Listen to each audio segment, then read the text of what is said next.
So this video is going to be a little bit longer than what we typically do.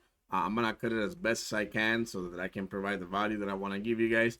And to give you a little bit of background of where this video stemmed from, I've been connecting to a mastermind group every morning, for the last week or so. It's been a very gratifying experience for me because I get to pick the brains of other people in business. And today, a question was brought up to me because I posted yesterday, I made a post yesterday about leadership, the 360-degree leadership. I talked about this on Saturday on a podcast, and then I talked about commanding presence yesterday. And so, the gentleman asked me a question in regards to how do you identify where is the leadership potential problems in your organization and where is the people that are actual leaders in the organization. And so, I said, like, you know what? I explained it to them, and then I took notes because I think it's a very important topic that a lot of people ask themselves, I've been an avid learner from John Maxwell for many years. Paid for his courses, been on his classes. Like the only thing I haven't done when it comes to, for example, material for John Maxwell is go in presence to one of his big growth cons, which is my next goal to get to one of those. And if you read all of the material that it's there for leadership, you're going to start finding different things that if you remove the emotion and the ego that gets in the way of you learning these things, you logically can identify things that will make you a better leader from the get-go. And that really comes down to, in my opinion, to awareness. See, are you aware of where you stand on the scale of leadership? Do you know if you are in fact, what most people will consider a leader? Do you fit all the criteria? There is many talks and many opinions about what leadership looks like, what it doesn't. There's been a lot of corruption of what the term leader is. And so my goal today is to kind of give you guys a fresh palette, a fresh look at what this is. Again, the video is going to be probably cut into different pieces so that we can fit all the material here. But I wanted to share with you guys what I've learned for the last 10 years of just studying the leadership materials of John Maxwell and other leaders. And so let's start by giving you guys some myths about leadership.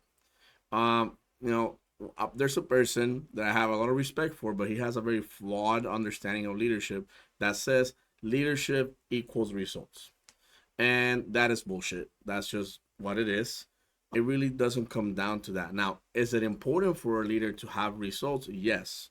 Okay, I don't want you to misinterpret what I'm telling you, but that is not the only thing that will determine your level of leadership. So when someone says, well, you don't got results, you're not a leader, BS, don't believe that, okay?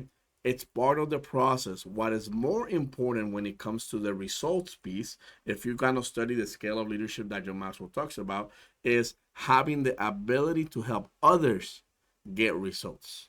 That's what we mean by results oriented. See, if you're a leader that has the ability to help someone get to point A, from point A to point B, and therefore get them results, that's going to cause you to become a leader. If you only get results for yourself, that doesn't make you a leader in nobody's eyes. You're just a selfish asshole. Okay. And excuse my French. If you don't like it, I'll beep it so that we don't get flagged. But I want to be very raw and real with you guys when it comes to this because I'm just tired of people corrupting this, levels of leadership and how leadership is supposed to look like in your life in an organization. So I'm gonna help you with this. Okay. Now, what is important when it comes to leadership? I think that the best way to really define leadership, it comes down to the words of the wise John Maxwell. Leadership is influence. Nothing more, nothing less. If you have the ability to influence someone's life and because of that they become better, you are a leader. If you don't have the ability to do that, then you're just kind of taking a walk. That's what John Maxwell says, right? And so, with that in mind, I want to kind of give you guys a little bit of a structure on how to you identify where the real leadership in our organization is happening. I come from an industry where our focus is growth. We bring a lot of people into the organization, and for example, there's other type of businesses like network marketing or real estate where the common practice is let me hire people, bring them into the organization, and then the guy that's on top kind of takes all the credit for having a massive company, and we dilute the leadership that's happening within the organization. And so I'm willing to give you guys a structure today that I hope will help you understand what this is supposed to look like so that you are aware where you stand on that scale and then you can improve from there. First things first, the person that's on top of the organization, yes, they pay the price to get to that point, but that doesn't quite always make them a leader. Some people get there because of the seam of their pants. Some people will get there because the system was flawed to begin with, and they get to the very top, and then they kind of crown themselves leaders, but they're not really leading. By the way, full disclosure, I'm still on a journey, guys. I'm not perfect, so everything that I'm giving you is based on my experience from the military, from being a business owner, and from the stuff that I've learned. Okay, just full disclosure on that. Now, before we get into the details on this, another key point that you need to have in mind when it comes to leadership is that there is something called the pinnacle of leadership. And in the words of John Maxwell, the pinnacle leader is the leader that just is a leader. This person has met all of the other four requirements. They have the position, they have relationships, they have achieved results and help people get results. They have become a mentor to somebody, and more importantly, they duplicated themselves into someone and therefore became like top-notch leader, right? They're able to replicate their results onto somebody else. And so the pinnacle leader, it's a very rare thing because a lot of people are able to do the first four somewhat easy, but when it comes to duplicating themselves because of personalities or maybe ways of thinking and because of ego, it's very hard to translate those into just everyday working people's kind of like results. Okay, so it's really hard to get to that point. But when it comes to the world of leadership, there is one thing that you have to have in order for you to be able to grow as a leader. And that, I think, is where the problem lies, that a lot of people like this one thing. This simple thing is the one thing that's keeping a lot of people back. And that's called awareness. Gary Vee said at the beginning of this decade of 2010 and on, he's been talking about that awareness will be the game of the new century. That if you become aware of where you are, then you have a clear path of what you're going. And what I strive to do now is give you guys a little bit of awareness of what is the structure of leadership really looking like so that you can identify yourself within it and then grow from there. So let me go ahead and share my screen, and I'm going to start writing. And I don't write too pretty, so I apologize ahead of time. But let me kind of give you guys exactly what this is supposed to look like. When you are in an organization, and let's say you are the leader of the organization, we'll call you this dude right here, okay? And you're leading that organization. By the way, this applies to every type of company, okay? We'll call this the CEO, we'll call them the owner, whatever it is called. Every company is typically broken down into different sectors. In the world of network marketing, in the world of real estate, they call them legs. Let's say that you have 3 legs, okay? We'll put over here, smiley guy, and smiley guy. A pinnacle leader, you posted a video 2 days ago that talked about do for one what you wish you could do for everyone, okay? That's one of the best parts of you, one of the best ways of you really duplicating yourself. Well, when you are up here and this is you, the leader, we're gonna put leader in brackets, okay? The person that is truly leading has the ability to influence 1, 2, and 3 somewhat equally. And even if there is variation on results, they will be pretty similar. Why? Because they're following the same system. That leader is pouring onto them equally, and the person can just grow. Now, people are going to try and excuse themselves and say, well, I talked to this guy and that guy doesn't listen to me. That is the worst type of leadership you can have. The one that excuses themselves and say, well, that guy doesn't listen to me. You're just not learning how to lead that person. We as leaders, our job is to be chameleons. We're supposed to adapt to the peoples that we're leading so that we can best serve them.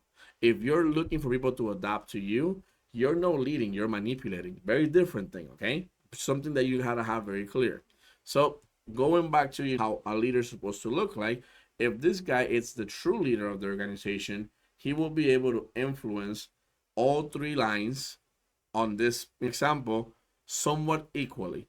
And what that will translate to, going back to results, is somewhat similar results for all 3 of them, okay? Somewhat similar results. Now, what happens in an organization is that you're going to have sometimes leadership that goes down and they are the real leaders of the organization. And how do you identify that, guys? Well, if you, the leader, now are no longer having the same impact on every person that you are quote unquote leading, that means you're not really the leader. So we go down, and people do have an innate ability to lead. Some people work more on themselves than others, and therefore they increase, that leadership gap between even their uplines or their downlines, their leaders, their CEOs or owners. That's what the 360 leadership concept comes from. So let's say you have these two people that they're not quite getting results, and then you're saying, well, they're not listening. And then this one guy, he's getting results in his organization. Now you gotta take a look deeper in that organization and figure out, okay, so has that person been able to duplicate themselves? And then if this guy, for example, has the same problem as of this guy does, meaning that he only has one person that is a leader with results, and they're making it happen, they're really growing, but then there's two other people that are just there and they're not really making things happen, and the excuse is, well, they're not listening to me. This person duplicated themselves very well onto that guy, but no leadership is happening. Why? Because that guy is just replicating the same thing, where I'm going to focus my energy on one person and then not really allow myself the opportunity to impact everybody that I can in a mass way. So if you kind of go down that path, and then let's say you get now to this point, and then this guy, he's managed to create a group of people where everybody is getting results, everybody is happy, everybody's excited, everybody is really going and thriving. And now this guy has been able to allow himself to tailor to him and her. They're excited, they're getting results, they're making things happen, right? That guy right there is the true leader of the organization. He's the one that's able to influence everybody else in a massive way. And everybody that's under him is benefiting because of it.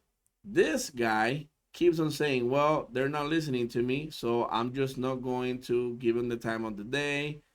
I'm not going to help them out. But then you have one or two people, let's say that these guys are able to still get results. They're pretty good.